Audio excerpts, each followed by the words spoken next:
नमस्कार दोस्तांनो, बघा कुठं आले सांगा बरं लोकेशन पटापट. सिद्धनाथ आले बघा, इकडं भरपूर गर्दी आहे बघा. तिकडं बघेल तिकडं गुरुराज उधळण चालू आहे. जबरदस्त शासन मंत्री बघा ह्याला बघा. गर्दी किती तुफान गर्दी, अलर्ट गर्दी आहे.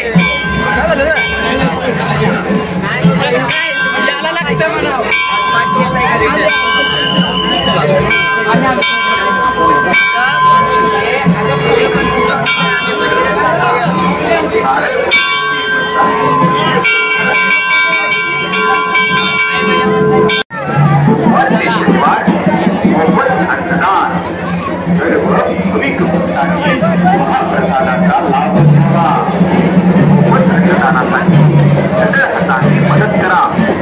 एका दिवसाच्या अन्नदानाची रक्कम 5,551 रुपये देणाऱ्या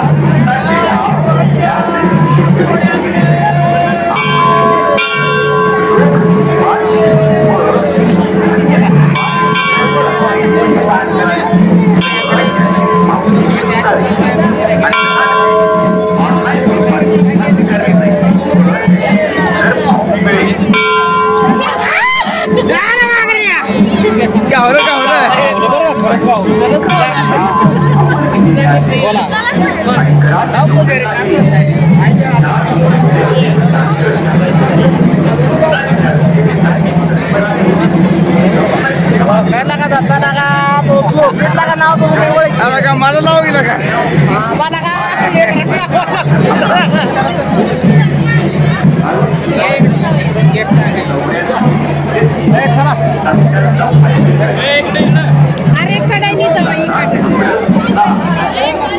दोस्तांनो, बघा नारळ फोडला देवाला आणि आता निघालोय बघा माघारी.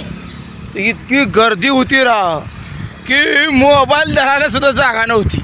थोडंफार केलं मी शूटिंग, पण मोबाईल पडायची लय मोठी भीती होती. मोबाईल पडला तर काय का होतोय का.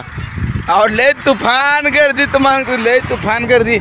रस्तं फुल आहेत बघा, जिकडं बगल तिकडं सगळे लाल भडकच लोक झाली. ती रस्ता फुल आहे, आजूबात रस्त्याला गर्दी कमी नाही काय नाही. आणि इकडे बी मांदा डोंगर, जकडं बगल तिकडं डोंगराच्या भल्या मोठ्या रांगा आहेत या.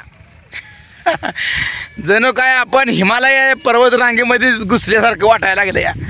इतकं भारी दृश्य आहे की बघा, ह्या कोपऱ्यापासून त्या कोपऱ्यापर्यंत जकडे बगल तिकडं डोंगरच डोंगर.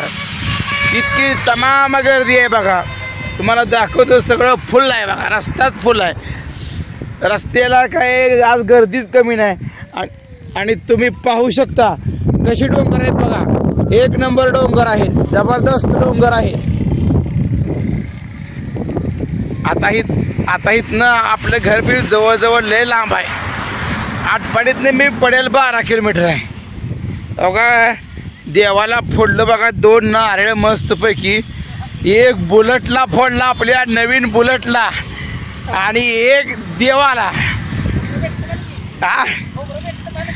आणि खोबरं सुद्धा घेतलं बघा. एकाच भावनं खोबरं घेतलं तुम्हाला सांगतो. निलेश भाऊच्या टाक्यात एक बसलं, माझ्या काही टाक्यात बसलं नाही. माझं ध्यान होतं, मी मोबाईल खालच्या खिशात ठेवला होता आणि पिशवी अशी डोक्यावर धरली होती, दडून बसलो. लय निवारत की निलेश भाऊनं सुद्धा असं कॅचले केलं बघा खोबरं. एकाच भावानं मात्र 1 किलो 2 किलो सुमार कॅच केलं. लय भारी का असं. अरे काय वाटलं, कसं आहे काय भारी वाटलं ना. आयला लय गर्दी, तरी ऊन लय कडक दुपारच्या पारी म्हणून लोक जरा कमी आली होती. हिरवा चांगला आला बघा, पण दर वर्षीपेक्षा जरा गर्दी कमी होती आहे ना थोडीशी. नाही गर्दी भरपूर आहे, पण माणसं येते ती जाते. हा, पण भर उन्हाची माणसं येऊन गेली ती.